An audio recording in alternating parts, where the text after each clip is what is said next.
Live. Are we live? So now we're live. And we're live. Yeah. Yeah. It is Saturday, May 8th, 5:01 p.m. Eastern Time. We are somewhere in the wilds of New Jersey at a very loud restaurant that I think there's some type of communion happening at, and also maybe a bar above its fun. Ben, where are you? It's New Jersey. There's always a bar mitzvah. I am at the Blue Moon Hotel in Miami Beach for the last evening. I will get up early tomorrow and go to the Miami Amtrak station, which is pretty grubby. Get on a train and spend 24 hours on that train going home. That's my plan. Are you excited to go home? Yeah. I'm looking forward to being away now. It's a good deal.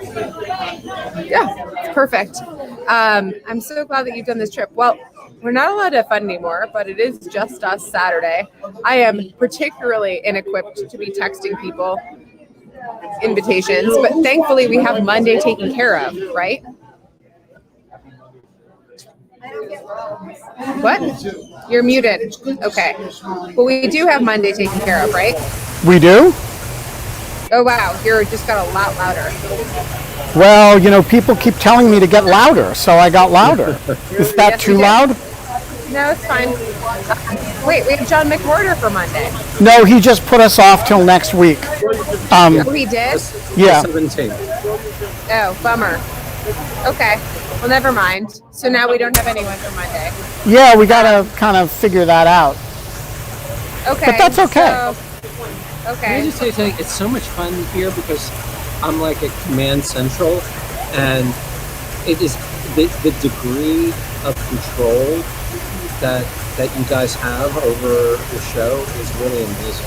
Yes. We're just, it's just like it's like being like, it's like a 747 is really. Yeah, it's like there's a button that says "Make audience laugh." That's really. That's And what there's we do for you. another button that says electrocute troll in audience and remove him not merely from audience but from face of the earth. There's you can do it's that refined a thing. You can remove him just from the audience, but there's also the open the hole in the earth like God does to Korah. I mean, cancel culture technology has gotten exactly. really sophisticated. So we have to, well, there's a couple of things we have to do today. One, we have to talk about our adventure, which was kind of crazy. And then we have to talk about, we do have to plan the week. Well, let's start with the adventure. Okay, yeah. Let's start with the adventure. Scott picked me up. I took a car to Scott's car in Manhattan. Was it even morning still when it was like 11:30 ish. No, closer to noon.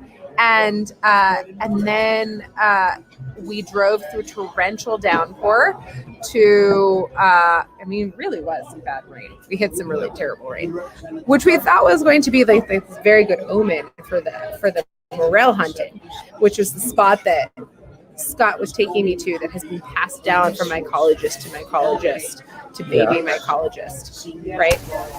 Where is it? We would tell you where it is, but then we'd have to hit that button on the command thing to shoot you out. So yeah, exactly. We could tell you where it is, but then we'd have to shoot you to the moon or into the sun. And so, but we got here and it's like it didn't rain for a little bit anyway, and we started looking for mushrooms. And how did it go, Scott? Well, I wouldn't say it was the best morelling outing, like in terms of haul and harvest, but we did find one morel, and just will show to it be to clear, you. to be clear, show it now? when you when you collect one morel in an entire day, is that considered a good outing, a bad outing? Yes, Ben. Or is that like, one gold nugget, you win? Or do you say only one? I think it would qualify as just a touch above a disaster. I mean, we did talk about how our honor was preserved by finding one morel, and it's a handsome morel. And can you cook anything with one morel? No, I mean, we got it. It's a really beautiful morel. It's a very special morel. That's actually really crap. Look. Oh, it just broke. So what can you do with one morel? Oh well, you can make a delightful dish from it for a 4-year-old. It's not a lot. And these parts that fell off. Let me just tell you something. I brought multiple bags with me, and suffice it to say that you didn't even need one of them. Well, no, I did. We needed one of them because we needed something to put this in, but we could have used a much smaller one. I was just gonna say, kind of, Scott. We just made 3 morels. They're really delicious, and what's and just crawled out of it all over. They're infested with ants. Is it really infested? Yeah. with ants? So does that make them better or worse? Well, my God, it is infested with ants. In the future, when we are eating ants, yeah, I know. Oh my God! It just means it has a lot more. I think it has a lot more protein in it now, and so I feel really good about this. I feel really good about taking it home to my family. I think my family's not been getting enough amino acids. Yeah, they're all. I just want you to know we're in a restaurant, and there are ants crawling all over the table now. That's good. I will point out that the ants won't replicate without their queen, so don't worry about them proliferating. Yeah, I think the manager of the restaurant. That'll be of great comfort to the manager of the restaurant. Bit? No, they're just everywhere. Yeah, they really are everywhere. The moral of this story is acquire your morels at Whole Foods. Yep. Do you know how much this cost us? More in gasoline than it would have cost to go to Whole Foods. $158. Then that's how much the. And we haven't paid for dinner yet. Right. Well, no. Dinner's on me because I'd have to do it anyway. But I thought it was only in lieu of fun expense. Oh yeah, the lieu of, I believe that there's an in lieu of fun expense account from all the merch you sell. That's right. All the merch that we're supposedly selling for the benefit of World Central Kitchen is actually going to fund morel expeditions. No, I think it's going to the show to produce more revenue from the merch that we're going to sell because of the show. But the thing is that it cost me. Oh my God, this is really bad. Yeah, let's put it away, okay? I've got it. Yeah, oh my God, this is really disgusting. It cost me $158 to rent the zip car. So I see. So it's a good investment. You got the morels. You got one morel. Just think about the carbon emissions associated with collecting that morel. Thanks, Ben. Thank you so much. That's the downside. This is I think this is just jealousy, Ben. You just want to be sitting at a quinceañera. I am totally jealous. Are you kidding? You guys spent a day driving out to New Jersey, fruitlessly looking for wild mushrooms, and then spreading ants around a restaurant. It sounds like a blissful day. It sounds fabulous. I'm just really It's happy that now they're in the bag, that they're blissfully, all those ants are blissfully hanging out. I'm just can't wait. Yeah, Kill it with fire? What are we going to do? I think I will point out that it makes for a much better show than if you'd gone out and collected like bags and bags full of morels. There's no dramatic tension in that. You go to your secret morel spot and you collect morels. That's what the audience was expecting. Here there's a surprise. You've got very few morels, but a lot of ants. Ants. I think what I really like about the show is the improvisational nature, and it's not manufactured, Scott. It's really not manufactured. It's not like we decided to go out and like, hey, let me rent a zip car for $160 and walk around in the rain and not find any morels except for one that's ant infested. And that we didn't know it. We didn't know it was ant infested until we just took it out. Well, but this is all part of the plan. And I just want you to know that we all did this for the show. Trust the plan, Scott. Trust the plan. Trust the plan. I will say that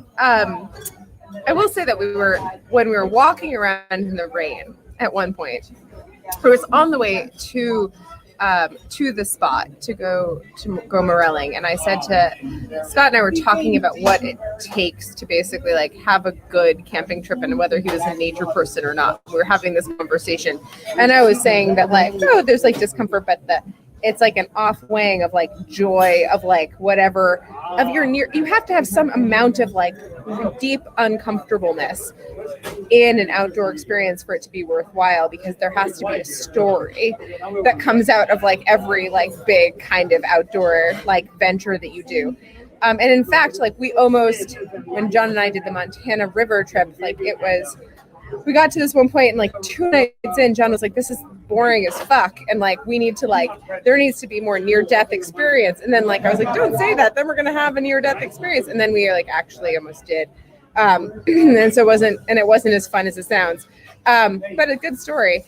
But basically we walked around in the rain and the cold for a very long amount of time. It was like not warm. So here's the question. Are you going to do it again like next weekend? You can't. So that's the thing about morels. It's over. It's only kind of lasts maybe for already a week. missed it. It's like cicadas. It comes like once every 17 years. Yeah, but the cicadas every year. The cicadas hang out for longer than a week. Well, because they're not around for 16 years. So it's like it works out. It's just that they're only around for 1 week of the year.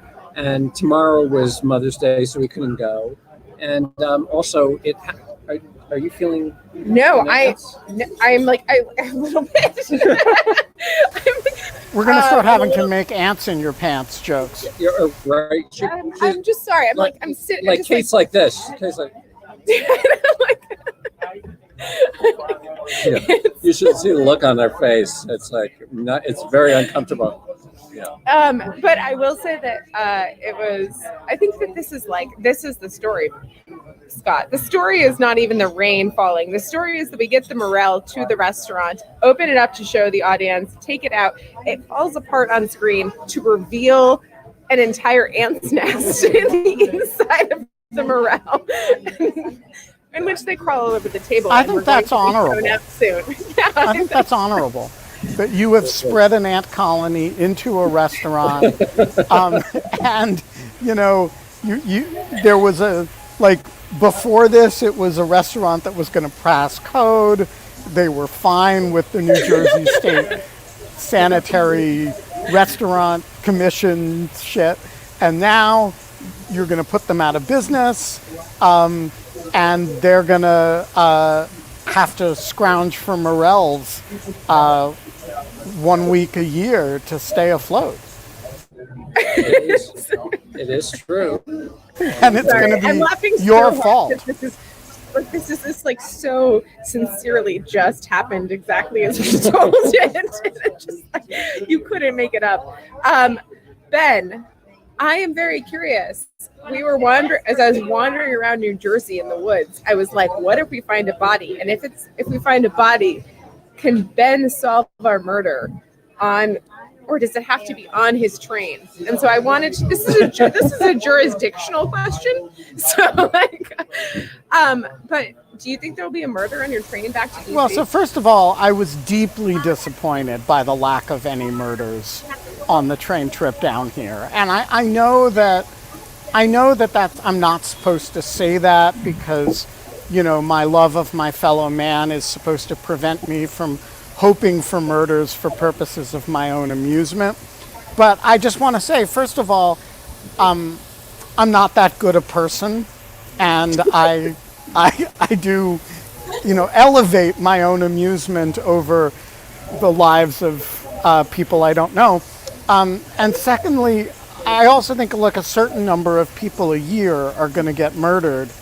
I'm not talking about increasing the number, just moving one of those people onto the train. And so I thought that was not an unreasonable thing to expect. And I was disappointed that it didn't happen. I do expect it will happen on the way back. But if not, I will certainly assume jurisdiction and shave an eyebrow for the purposes of any other murders that require solving in that 24 hours. By the way, Scott, I've been meaning to mention this to you. In this week's French Village podcast, we stumbled across an actual trolley problem, like a real life trolley problem. I actually thought when I watched it, I'm past you now. When I watched this, I thought that I was behind you because I thought that this was like, you've been talking about trolley problems. And but this one is a really acute presentation of real life circumstances that are in fact the classic trolley problem. So the plot device, which is based on real events, actually happened in many villages in France during the occupation, is that the communists shoot a German officer. The Germans take, 100 French communist hostages and announce that they will kill them all if the people who committed the crime are not turned in or don't turn themselves in by a certain amount of time. The Vichy officials go to the Germans and say, let's bring this number down. Germans bring it down to 20, and the French officials say, if we give you 10 names, will you knock it down to 10? So they volunteer to, by throwing the switch themselves and naming the 10 hostages to be killed, save 10 lives. The Germans agree, and so these Vichy officials are now responsible for compiling a list of French people to be shot. They do so, and this happened apparently numerous times in different, I looked it up in one of my histories of the German occupation, happens numerous times during the German occupation of France, and it is literally the trolley problem. Yeah, that's a real bummer. I watched it, Scott and Ben, and I agree, so how it plays out is it's like they also put the question on. So this is why I was telling Allison that I was like, you should watch The French Village. It's really good. She's like, I don't want to watch anything with the occupation. Yeah. And I was like, yeah. Sorry, Allison is Scott's wife.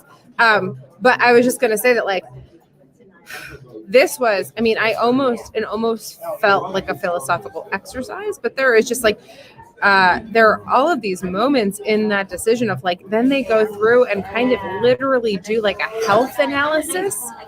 I mean, that's always struck me as both I guess what you would do if you were going to have a trolley problem. I guess you would value people's lives by whose life is going to have the most years left on it or something. I don't know. Well, I thought the interesting thing about it is how this apparently noble gesture, right, to refer to a different philosophical mid-century philosophy point, right? They are willing to take on the dirty hands, name the people in order to accomplish something noble. How quickly it becomes corrupt, and they're, now that they have to kill 10 people, they're trying to save their friends and fuck their enemies, basically. And it gets pretty ugly pretty quickly once you agree to participate in the exercise. Yeah.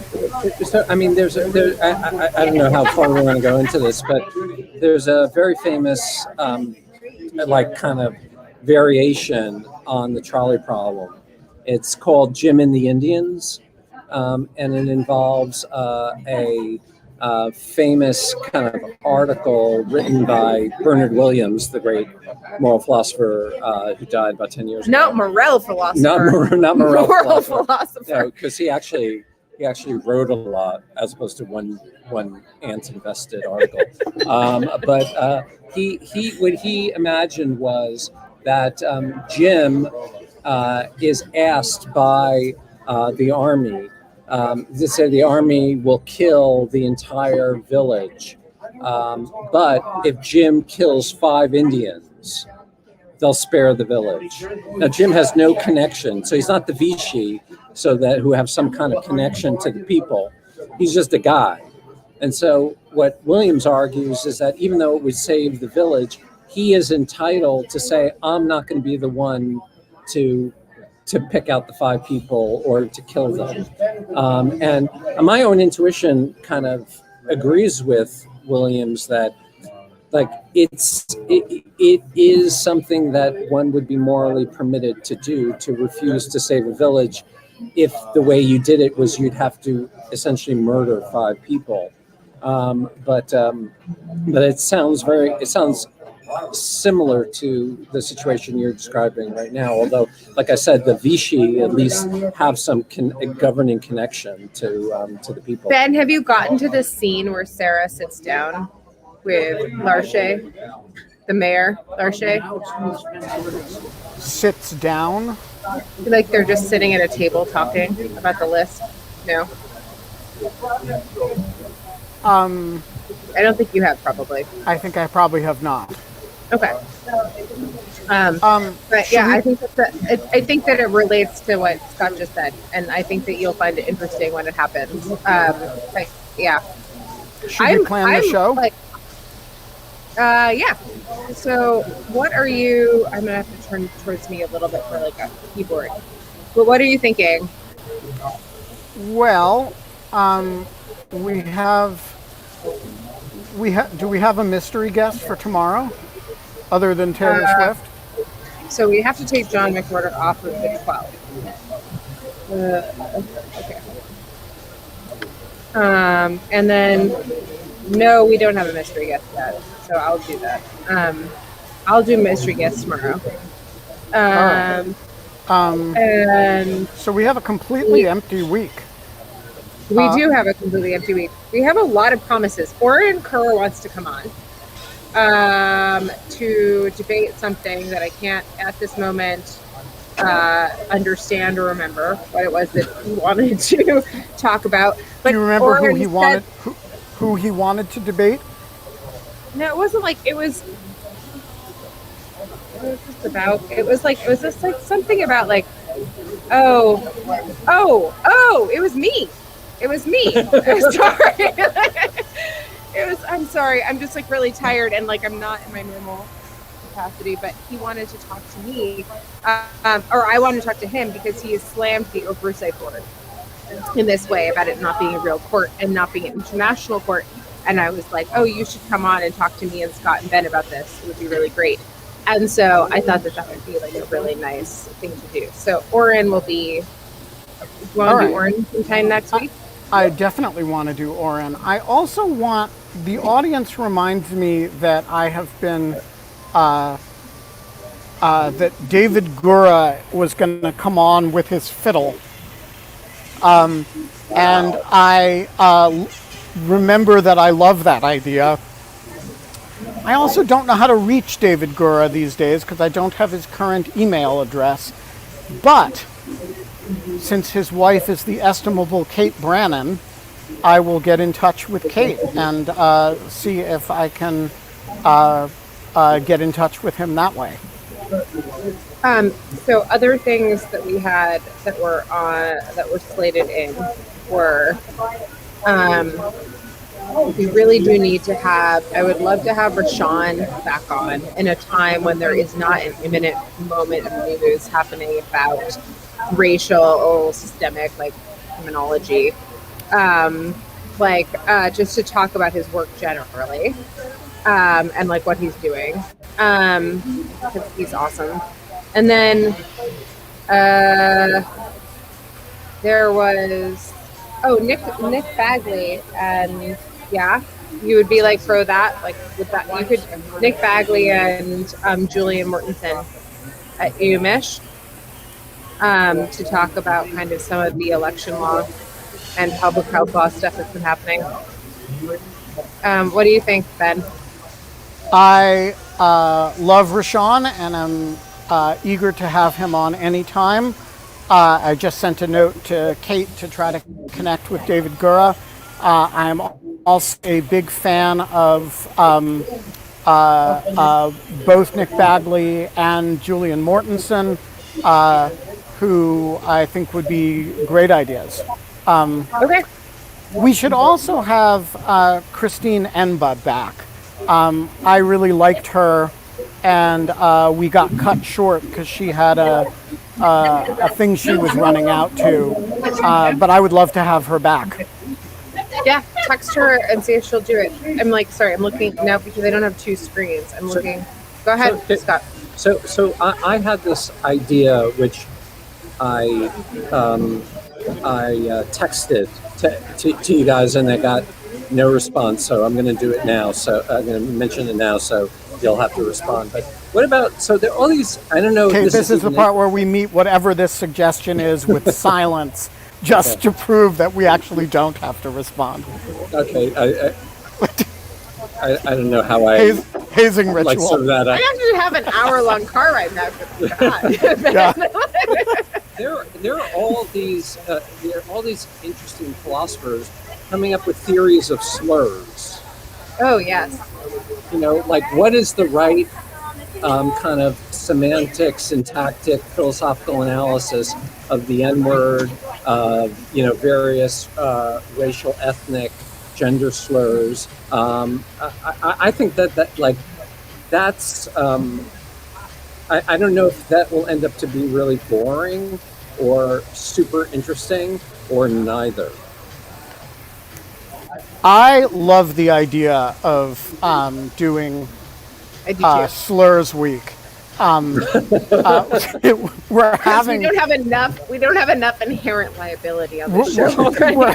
We're having John on to talk about his big N-word article next week. He was going to be on this week, but I think if you want to invite people on to talk about slurs, like packing them into not this coming week, but also like. I'm sorry, we'd have to have Eugene on again. Like, and I don't know. I know that's it. Like, maybe we don't, but like, we'd have to find someone that was going to be pro slur besides John, in my opinion. I think we should do analytics. I'm not like pro or anti. I just think I thought one of the most interesting things about John's article was just its analysis of the history of it. How did the word go from being effectively a descriptive word to being a slur to being an unspeakable slur. No, it was like an incredibly well-written article. It was like such a contribution to the literature and history. Like I don't even know how you can't how it's anything but that. I just it was really, whether you love it or you hate it, it was a great piece. So, and I think it's a really interesting counterpart to some other. So I think about the word the main slur for Jew is Jew. There are other ones, but when if you look at anti-Semitic propaganda, it is much less concerned with it mostly uses the same language that Jews use, starting with the word anti-Semitism, which is created by anti-Semites. And I just think there's a really interesting sort of history of derogatory language when it's different from normal language, when it's the same, and how it develops the way it does, that I think is really interesting. Can I ask both of you a weird question, which is like, do you think that the role of the N word in popular culture, primarily music, and like changed the controversy and the valence of controversy? Whereas, like, if there had been the same thing around the slur of Jew as Jew, like in like music or popular culture, that people would have had the same type of like, it's ours, it's not yours. Like, do you think that it's that clear, or do you think it's like more about race? I'm not trying to ask a really hard question. Maybe I'm completely off base. I'm just trying to think of like, I don't know the cultural history of these words well enough to know to hypothesize an answer to that. I do think the way words come to mean what they mean culturally is highly particularized, and so and the way communities respond to slurs is highly particularized, and so there's probably no general rule of it. As Jonathan Rauch points out about the word queer, the gay community responded to the word queer with a very assertive reclamation project, and yes. and some other words. For some reason, anti-Semites and Jews have always shared the word Jew, and for that matter, shared the word anti-Semite. But the one word is the K word. But I would say, so first of all, the word kike does not. If you read anti-Semitic literature, like Mein Kampf does not use that word. Yeah, that's true. It's a street word that's used as a, but it's not a, like, the proud anti-Semite does not use that word except maybe in hurling bile at an individual. Whereas I think the proud racist wants to use a different word than black people want to have used for themselves, and that's a difference just in the modality of the. And interestingly, I mean, the word anti-Semitism has a similar history. The word was created by German anti-Semites to refer to being against Semitic presence in Germany and against cultural, what they perceived as Jewish cultural power in Germany. And Jews, instead of saying, well, when they say Semite, they mean Jew, what they're talking about is Jew hatred, they just adopted the term. And I don't think that in the black community in the United States, I don't think that would have happened, right? Like, because there was just a different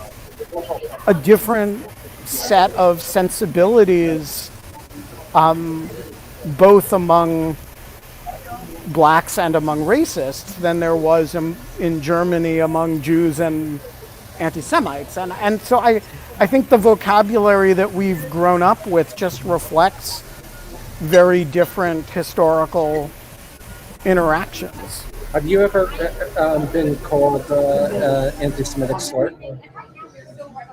Then? Because I mean, I've been called many. I've been called so many anti-Semitic slurs in my life. Really? Oh my God, yeah. I mean, people. I And mean, and growing how? up, I used to have people throw pennies at me all the time, calling me dirty Jew and kike and Yeah, all that stuff. but wait, but Scott, how many of them were variants of the word Jew, and how many of them were completely different words? I have I would say never been called a 50, kike. they were 50-50, but I've I mean, never been called, this is a lower class of anti-Semite. I think. I don't know. yeah, I mean, I've been called many slurs. I think they are almost all variants, you know, like Jew boy, dirty Jew, stop Jewing me, that sort of stuff. But it's all variants of, like, I don't think I've ever been called a kike. You have? No. It's also, I have to say, the one thing about anti-Semites, the thing about being called, my reaction to to all these anti-Semitic invectives that I get is just bewilderment. Like I honestly don't know what they're talking about. I don't understand. I mean, I know what they're objecting to, but I don't really. Like, I feel like, what does this have to do with me? It's a strange reaction to. But one thing that it does trigger is fear. When at least for me, I like all of a sudden would get physically frightened, even if it'd be in a car or something that I really wasn't in a physical danger. But Scott, how much of of that behavior toward you was when you were Orthodox and therefore more visibly and identifiably Jewish without somebody knowing you? I would say 99%. Oh, really? Oh, Oh yeah, I be mean visibly the Orthodox? Oh, really? the percentage of anti-Semitic incidents in the United States that are directed at Orthodox people is extremely high, and a lot of Jews have prejudices about Orthodox Jews that reflect prejudices that the non-Jewish community has about the Jewish community writ large. Can I just That's so true, by the way. Yeah. can I just say that, like, I know that I've said this before, and my naivete in this area has been well documented, but like I will say that, like, there is something interesting about watching a French village being filled in on my like World War II history, and like spending so much time with you, Ben, and so much time with Scott, like kind of talking about these issues, and in a world in which I know that there has been all this slander and like towards Jews, but like an anti-Semitic activity online, but I just don't think that I had like the background or base for understanding this. And then one of the most amazing things to me is that there is, I think the thing that you pointed out to me, Ben, which was that the idea that I have of Judaism, which is that all of my friends who look just like me and acted just like me, but were Jewish. The only difference between us is that I believed in Jesus and they didn't, and they had bar and bat mitzvahs and I didn't, and I had like a confirmation and they didn't, and that was the only difference. And that was like, and this is like the most unbelievable and underappreciated accomplishment of American liberalism.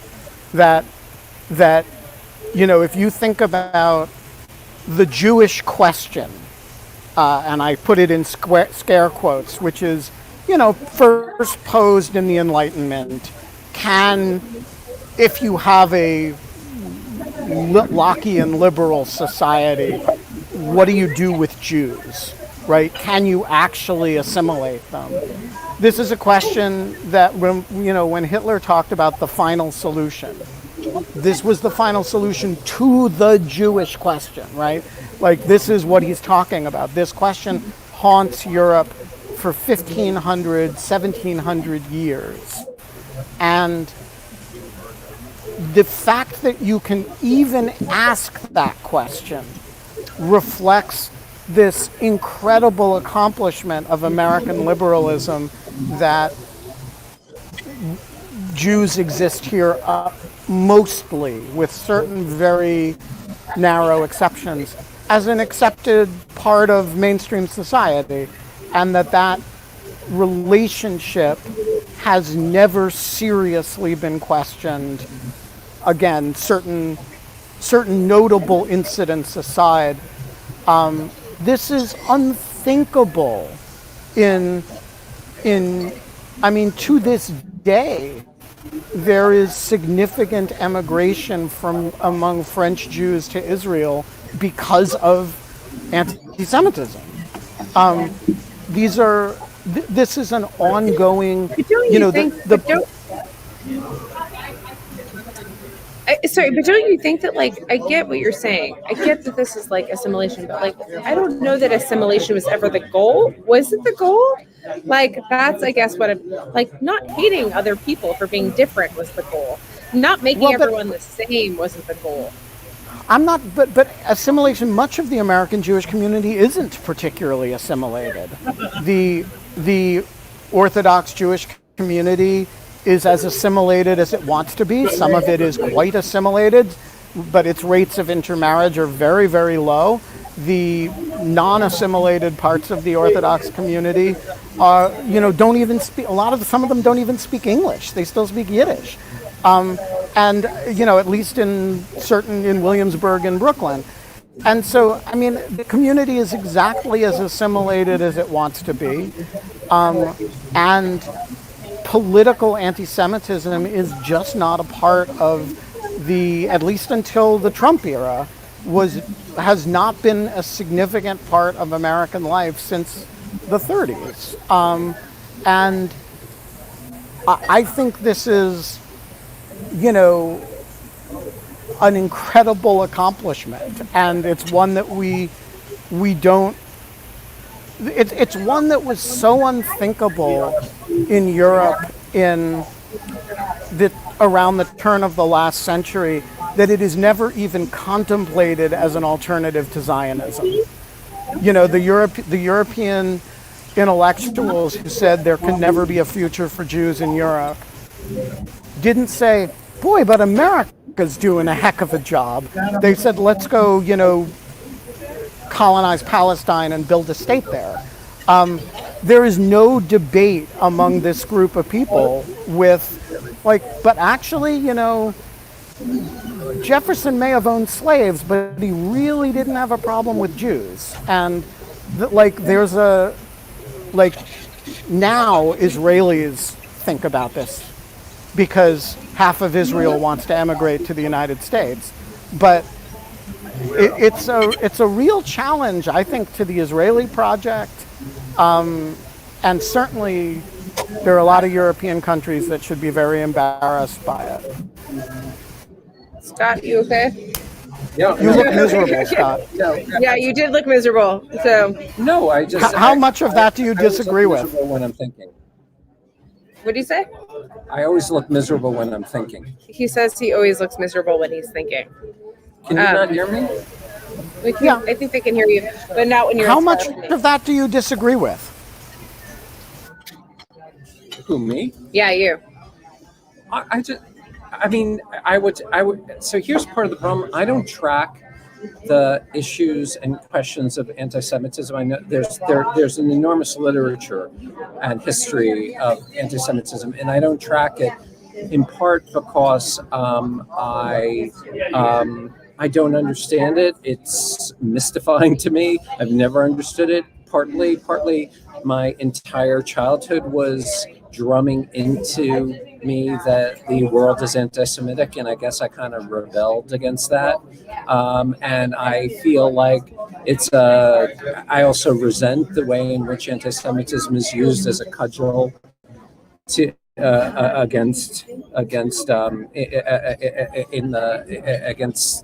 in politics, in American politics, and the whole cancel culture peanut gallery that exists. there's a like an anti-Semitism industrial complex that I really can't deal with. So what you say makes sense to me, Ben, but I just am not schooled enough on these issues. I mean, I certainly am not, but I take your points for sure, and I think that it's a fascinating. I don't know. It's just like a fascinating conversation. I feel like there is some part of this. This has been like the education of little Kate, or something like that. Like there is some like I don't know. I do feel like that there has just been this. Hopefully, it's not. This isn't entirely fictional. But I think it's fabulous that like mainline Protestant children are growing up without a sense of Jews as fundamentally very different from them. But I'm not even mainline Protestant. I'm a mainline Protestant with like a Jewish grandparent, like a Jewish. But you, like right, you know, so like I'm like it's even better than that. Like I guess is what I'm saying. If you want to like put it that way. But I think there's like there's like two generations of American non-Jews. It's Catholics too, who grew up without a fetishization of Jews in some way, and I think that's the first two generations, like of like in a couple of thousand years that's true of in large parts of the world, and I think it's amazing, and I think it's incredible that the Jewish community doesn't understand it, doesn't think about it more deeply than it does. Christopher, so nice to see you. Hi. Please go ahead with your question. So that's not very topical on all that's discussed, but it's been a profound discussion. No. I liked your question. I'm going to try and change the subject a little bit. So. Okay. So I wanted to ask each of you in your own way how you find inspiration and motivation to write, especially during the pandemic lockdown. Scott, as a tenured Yale Law School professor, how do you find your motivation? And tell us about your book project a little bit, and then Kate, how do you find time to write in between teaching and everything else you do? And then how do you decide like when you want to write versus to edit or commission a piece for a law fair? So I'll go first. I have to say I found this year very, very difficult. I really did. I got up every morning. I wrote from like 9 to 5.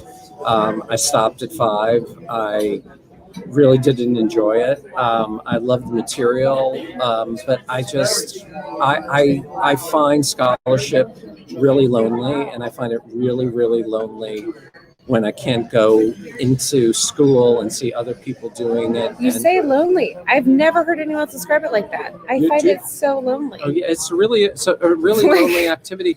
And like when you go to school and you see people in the hallway and they say, how are things going? And they're like, oh man, I just wrote this thing on Blop. And they're like, oh. And then all of a sudden you start telling them about it, and all of a sudden it becomes real, and like as if it matters. And you have a community about it, and it's like a conversation. It's not just you in this like fucking like tube writing this thing. I know, and you're just staring at the damn screen every day. What thing that haunted me the most, that really got me through in terms of writing, was that I thought I would never forgive myself if I wasted this time.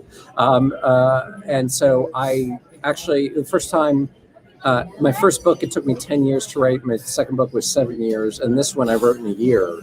And partly it was that, that's the thing, is like books get written and things get written because you do it even when you don't want to. And that was me. And I found it very hard this year. Sure. So I would say that like so my timeline was like when the pandemic was starting, when in Lieu was starting, when all this was starting, and I think actually Scott knows this because I like frantically made him read parts of my Wild J piece. I was being crushed to push out the YLJ piece and finish my kind of documentation of like the oversight board process. And like getting able to do very little or light analysis on it. And it felt really unfair. And I felt cheated out of being able to do that. And then I was like, well, I'll save it for the New Yorker piece. And then like, that was a whole other thing. But like, I don't know. I'm very eager to stop doing online speech stuff and pivot to a bunch of other things, projects that I want to write about. Like I've had Airbnb on my agenda for a while. And I mean, Scott knows about this too, because like I want to write a book about it. But like, so that's kind of like the big thing that I'm going to be working on. But like, I don't make time to write. Like I don't write. So I personally, I don't know what Scott does. I don't know what Ben does. I don't fucking write long. I can't write I don't write a 75-page law review article without giant blocks of time that are not split up at all by any meetings or anything. And actually, in Lieu has been the backstop to a lot of that writing. While I've been kind of doing this, is like it's the only thing on my calendar. And like, you know, so I just otherwise like light writing, like writing an op-ed, like writing whatever, that's just kind of like hot takes and punchiness. And I don't know, it just isn't as much work. What do you think, Ben? That's a very complicated question. So, and I'm trying to paste some hate crime data into this chat, but I can't do it because it's too long. So follow the link if you're interested in the FBI's uniform hate crimes statistics reporting. So I have the opposite experience of Scott, which is that I do almost all of my work is not solitary, it's communal. And so I almost never distinguish between the publication of Lawfare and the production of Lawfare's podcasts and various stuff from my own writing. There's a hazy line between stuff that I'm working on because I encouraged somebody to write it and I'm working with them. Or, for example, Scott and I had a conversation the other day about doing a lecture series on cybersecurity through Lawfare. And, you know, those are not my writings, they're not my work, but they are stuff that I facilitate. And so some of it I end up writing myself, some of it I end up coaching people and sort of editing people with, and some of it I end up coaching people who coach people, i.e. being a senior editor and having assignment editors who are working for me. Most of the stuff I write with people, which I find is a good thing to do both for social reasons and for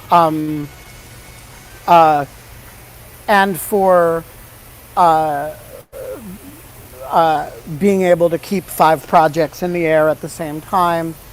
I also found the pandemic period very difficult, but mostly because it created enough administrative difficulties with running Lawfare that just the amount of time I had to do work was very limited. And now I have to replace, a third of my staff. So, that's especially true now too. I guess the answer for me to your question, what do you do to keep it going, is just to be as collaborative as humanly possible so that you're pushing other people to keep going and they're pushing you to keep going, and you kind of build that into the process. That's kind of all I can say. Thank you. Thank you very much. Helpful for me for my dissertation. Yeah, I mean, the other thing I will say about dissertations is that is the most artificial construction of a piece of work product imaginable to me. And Sure.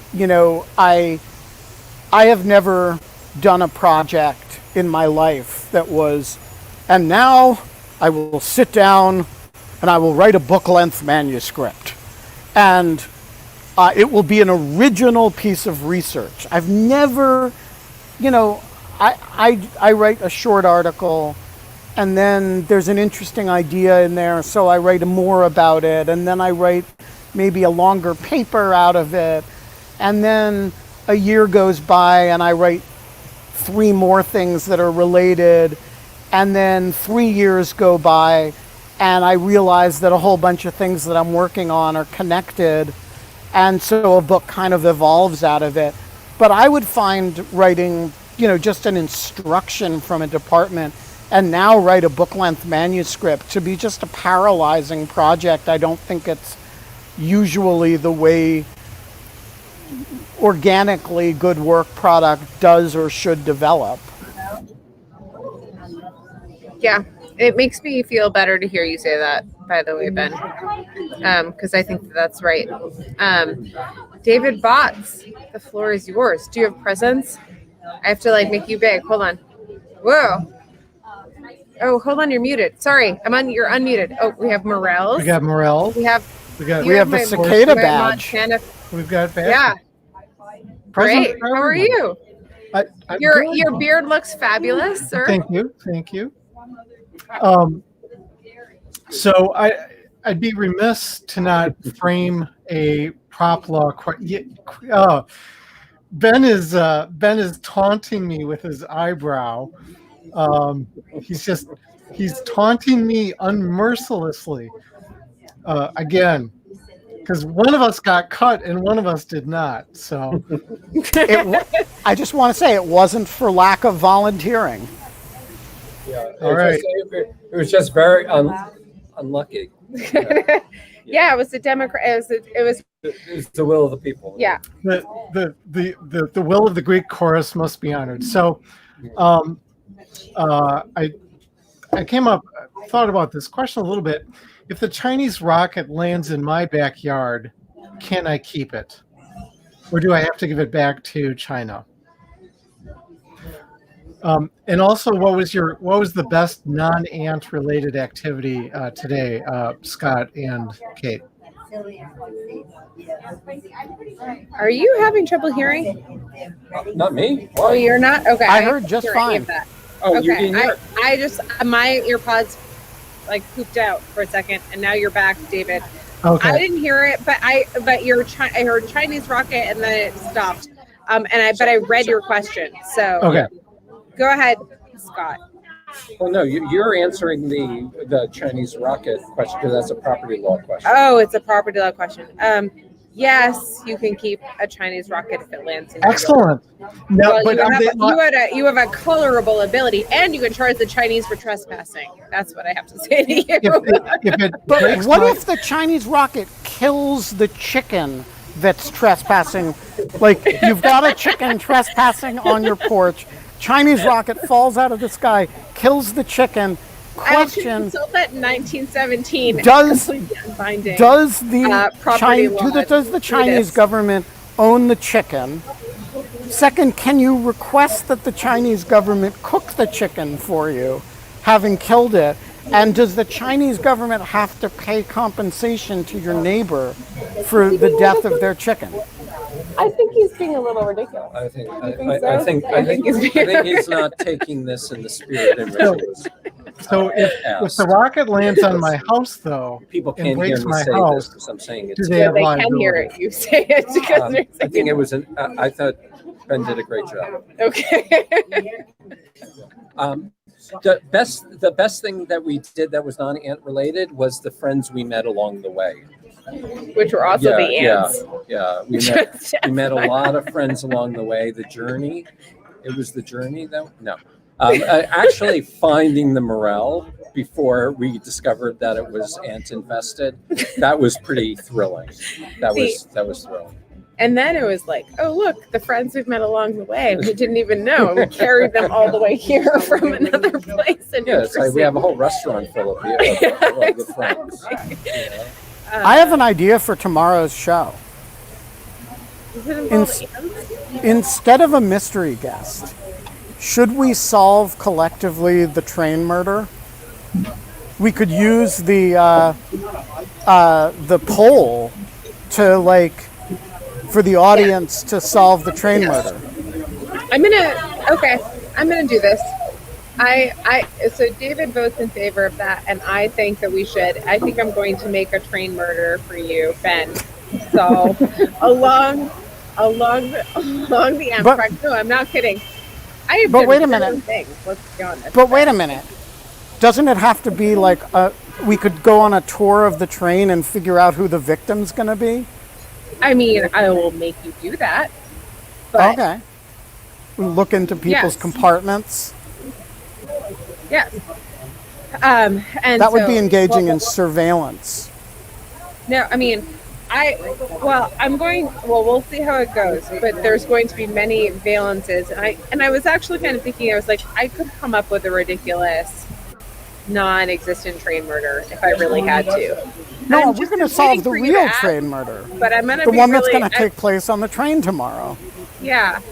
Okay. If there's a real train, if there's a real murder on the train, then I think this is a great idea. If there isn't a murder on the train, I thought it was a great idea, but I don't think it will kind of come off. Well, so That's my own. So you mean, good. The train leaves at 8 in the morning, why couldn't it's we not do, until like, a 5. mix- So we've got 9 hours to see if there's a murder. Why couldn't we do like a Miss Frizzle, like the murder of the peanut butter and jelly sandwich or something like that? No, we want to solve a real murder. Oh, okay. That's Real why- people have That's to die. That's why I said that there'd have to be a real murder in order to do that. So there'll be 9 Scott is hours. too into committing to the bit, and this is a little awkward because I don't want Scott to murder someone. No, Scott's not going to be on the train. He That's what can't you think. murder somebody. That's what you Um, think. That's so, real commitment to it. Kate, so here's what we'll do. You book us a mystery guest, and I will text you if there's a murder to cancel the mystery guest because we're in business. Great. You get the mystery guest murdered. That's right. Quite perfect. We're gonna have. Yeah, what if that happens then? Yeah. I will just send you a thumbs up with a. We've got a body. Yeah. Yeah. Okay, we have to go because Now I've got to persuade somebody on the train to lie down on the floor and go, so that I can snap a picture and send it to Kate and Scott. How come down in the tracks you can double that picture as a trolley problem later? So Yeah. I'll give you a 20 if you play dead for a second. Let me snag a picture. Exactly. Oh man. Okay. Well, we'll be back 22 hours and 56 minutes from now, and until With a body. Then We don't have fun anymore, They- but we're really hoping for murder on the Amtrak. everyone go We away. still have Everyone hope. Stop. We have to drive back to New York now. Goodbye.